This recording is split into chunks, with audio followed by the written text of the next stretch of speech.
Guys Redmi ने जो है Note 15 Pro और 15 Pro Plus लॉन्च कर दिया है और ये जो वीडियो है हम Redmi के साथ कोलैबोरेशन में बना रहे हैं। और जैसे ही मैंने बॉक्स से फोन निकाला तो एक चीज क्लियर है कि Redmi ने डिजाइन पे फोकस किया इन फोन्स के। स्पेसिफिकली इस Redmi Note 15 Pro Plus का डिजाइन तो देखो गाइस है अच्छा। और ये जो मेरे पास कलर है ना, इसका नाम मोका ब्राउन है और जो बैक पैनल है इसमें जो है वीगन लेदर फिनिश दिया है और फोन का जो पूरा मटेरियल है ना वो पॉलीकार्बोनेट का बना है। और नोटिस करने वाली बात ये है कि अगर ब्राउन बैक दिया है ना गाइस, तो जो फ्रेम है उसमें भी थोड़ा क्रीम कलर रखा है, बेसिकली कलर सिमेट्री मेंटेन करी है। और ये एक बड़े फोन की कैटेगरी में आएगा क्योंकि 209 ग्राम है इसका वेट। और जितनी इस फोन में बैटरी कैपेसिटी लगी है उस हिसाब से मैं बोलूंगा थिकनेस सही रखी है इन्होंने। और ये दोनों ही फोन Note 15 Pro और Pro Plus IP66 से लेके IP69K तक रेटिंग सपोर्ट कर रहे हैं। इनफैक्ट Redmi का क्लेम है कि 2 मीटर तक ड्रॉप कर सकते हैं इन फोन्स को। और आपके रेफरेंस के लिए बता देता हूं, जो Note 15 Pro Plus है ना, इसमें 6500 mAh की बैटरी है और ये 8.47 mm थिक है। जबकि दूसरे वाला ये Redmi Note 15 Pro जो है इसमें 6580 mAh बैटरी मिलती है और थिकनेस थोड़ी सी कम है 7.96 mm। तो ओवरऑल देखा जाए तो पॉलीकार्बोनेट होने के बाद भी ना फोन की इन हैंड फीलिंग प्रीमियम लगती है क्योंकि वीगन लेदर यूज कर है। और 209 ग्राम्स के हिसाब से वेट डिस्ट्रीब्यूशन भी ठीक करी हुई है। और जो टाइप सी पोर्ट है इन दोनों फोन में वो USB 2.0 ही मिलता है और दोनों फोन की सिम ट्री भी सेम है, डुअल स्लॉट है यहाँ पर। और गाइस कैमरे की मैं बात करूं तो Redmi Note 15 Pro और Pro Plus इन दोनों ही फोन में जो मेन कैमरा है वो 200 मेगापिक्सल का है और OIS के साथ आता है। और इन दोनों ही फोन्स में 8 मेगापिक्सल का अल्ट्रा वाइड लेंस है। और टेक्निकली बता रहा हूं, Redmi ने पहली बार अपनी Note सीरीज में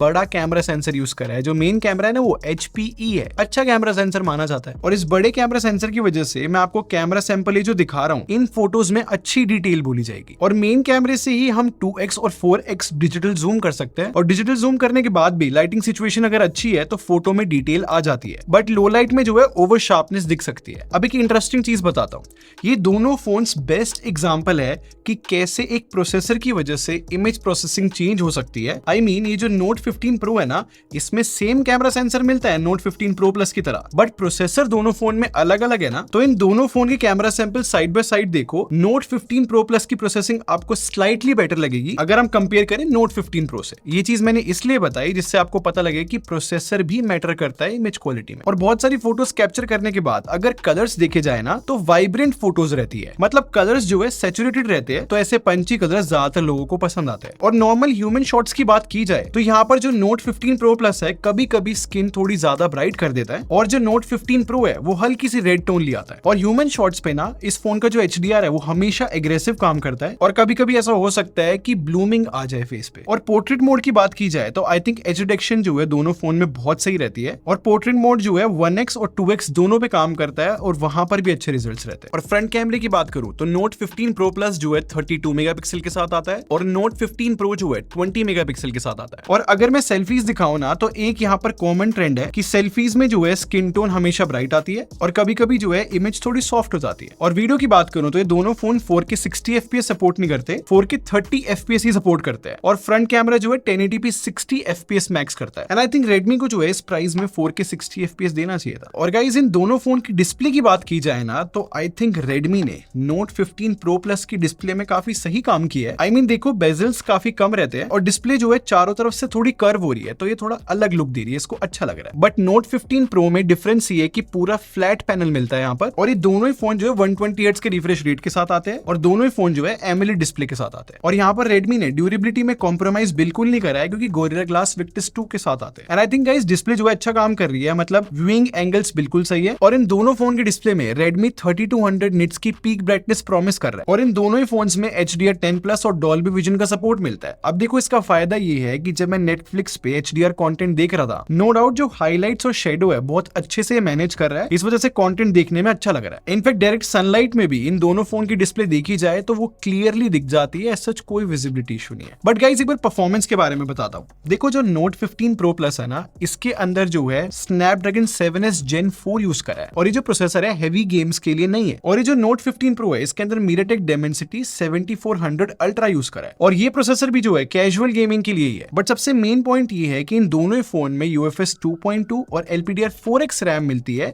जो कि इस प्राइस सेगमेंट में ऑब्वियसली मच बेटर होनी चाहिए थी, क्योंकि इस प्राइस सेगमेंट में यूजुअली एक्सपेक्ट किया जाता है कि UFS 3.1 और LPDR5X रैम मिलेगी। तो गाइज इन सब चीजों का ये मतलब है कि ये जो दोनों फोन्स है ये कैजुअल यूज के लिए बने हैं, मतलब जहां पर आप सोशल मीडिया यूज करोगे, here and there pictures click करोगे और आप कैजुअल गेमिंग करोगे जैसे कि BGMI, COD, नॉर्मल FPS पे। और अगर बेंचमार्क्स दिखाऊं तो देखो Note 15 Pro Plus में Antutu 11 रन नहीं हो रहा है, तो मैंने Antutu 10 रन करा, 8,16,000 के अराउंड आ रहा है। बट ये जो Note 15 Pro है ना, इसमें Antutu 11 रन हो रहा है और इसके स्कोर्स 9.3 लाख के अराउंड आ रहे हैं। और Geekbench के स्कोर्स भी दिखाता हूं, बेसिकली प्राइस सेगमेंट के हिसाब से बेस्ट स्कोर्स नहीं माने जाते। और जस्ट बेटर अंडरस्टैंडिंग के लिए मैंने इस फोन में जेंशिन इंपैक्ट इंस्टॉल करा और थोड़ी देर गेम प्ले कर देखा कि एग्जैक्टली में कितना फोन हीट करता है, और 40 डिग्रीज के अराउंड ही टेम्परेचर गया और 45 एवरेज FPS थे। और रेडमी ने जो है इन दोनों ही फोन्स में जो वेपर चेंबर कूलिंग सिस्टम है वो अच्छा डाला है, बड़े साइज का। और हाँ गाइस, ये दोनों ही फोन जो है HyperOS 2 के साथ आते हैं, अभी HyperOS 3 नहीं है, इसका मतलब Android 15 पे अभी भी ये दोनों फोन। बट रेडमी का क्लेम है कि 4+6 ईयर्स की अपडेट पॉलिसी ये इन फोन्स को देंगे। और AI फीचर्स को डिस्कस करें तो सर्कल टू सर्च मिलता है, सही काम कर रहा है। और Xiaomi जैसे हाइपर AI की फीचर्स देता है ना, फॉर एग्जांपल रिफ्लेक्शन रिमूवर, सही काम कर रहा है। और AI एनहांसमेंट भी जो है अच्छा काम कर जाता है। अब HyperOS 2 मैंने पहले यूज करी हुई है, हाँ अच्छी UI है, बट स्टिल प्राइस सेगमेंट के हिसाब से Android 16 होना चाहिए था, या फिर मुझे बोलना चाहिए HyperOS 3 होनी चाहिए थी। और क्विकली ऑडियो और कनेक्टिविटी डिस्कस करूं तो इन दोनों फोन्स में डुअल स्पीकर्स मिलते हैं, सही साउंड कर रहे हैं, और Dolby Atmos का सपोर्ट भी है। बट रेडमी का पता क्या कहना है, इन दोनों फोन में जो है Surge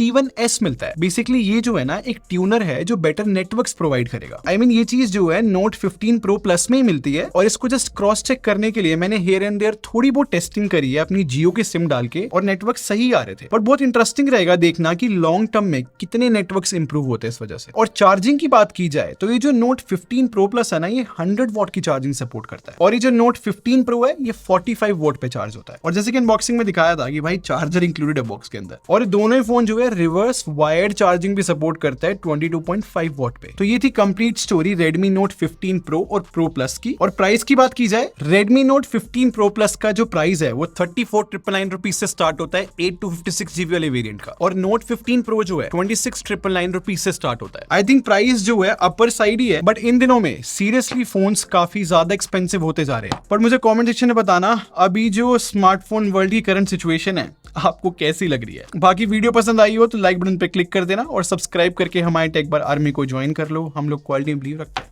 अगले मिलते हैं। Thanks for watching. Bye bye guys.